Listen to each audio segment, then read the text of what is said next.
Hello bachcho, let us read this given question. So the given question says that an AC source is rated 220 volt and 50 hertz. The time taken for voltage to change from its peak value to 0 is. तो देखिए बच्चों यहाँ पे हमें क्या बोला जा रहा है, एक AC सोर्स है, ठीक है, हमारे पास AC सोर्स है, ये समझ में आ गया। अब उसका वोल्टेज दिया है हमें 220 वोल्ट और हमें फ्रीक्वेंसी दी है 50 हर्ट्ज और हमें क्या पूछा गया है, टाइम निकालना है हमें, ठीक है, टाइम की वैल्यू हमें फाइंड आउट करनी है।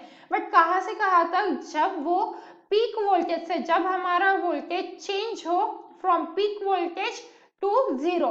अब देखिए यहाँ पे ये जो है एसी सोर्स बोला गया है, तो एसी सप्लाई कैसा देता है, इस तरीके से साइनोसाइडल वेवफॉर्म देता है, जिसे हम ये एक वन कंप्लीट साइकिल हम कहते हैं, राइट। ये क्या हो गई, कंप्लीट साइकिल। यहाँ पे हम क्या कंसीडर करते हैं, टी टाइम कंसीडर करते हैं, ठीक है, टी टाइम में ये साइकिल कंसीडर पूरी हुई है। पीक वैल्यू क्या होता है, ये जो सबसे हाईएस्ट वैल्यू जाती है वो होती है हमारी पीक वैल्यू, जो वी नॉट से डिनोट की जाती है। एंड यहाँ पे फिर वो किस में जा रही है, देखो ये पीक वैल्यू से वो जा रही है 0 पे, यहाँ पे तो 0 हो गया ना, ये 0 है, यहाँ पे पॉजिटिव होता है, यहाँ पे नेगेटिव होता है। तो हमसे क्या बोला गया, टाइम पूछा गया है जब ये पीक वैल्यू से 0 पे जा रहा है, मतलब यहाँ से वो 0 पे जब जा रहा है तो इस पोर्शन के लिए हमसे टाइम पूछा गया है।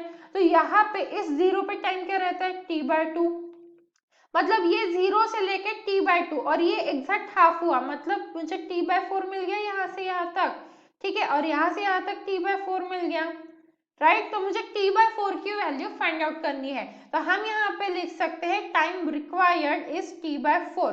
टाइम रिक्वायर्ड ये क्या हो गया, t/4 हो गया।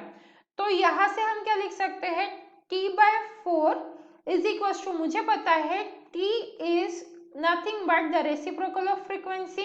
तो t को मैं क्या लिख सकती हूँ, ये 1/4 मैं कॉमन लिख लेती हूँ और t को क्या लिख सकती हूँ मैं यहाँ पे 1/f, ये 1/4 हो गया, और t को मैं लिख सकती हूँ 1/f।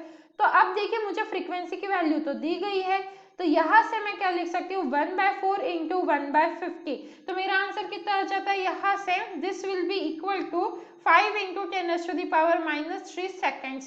दैट मीन्स क्या हो गया यहाँ पे, option D is the right answer for my question. So I hope you understood it well. All the best.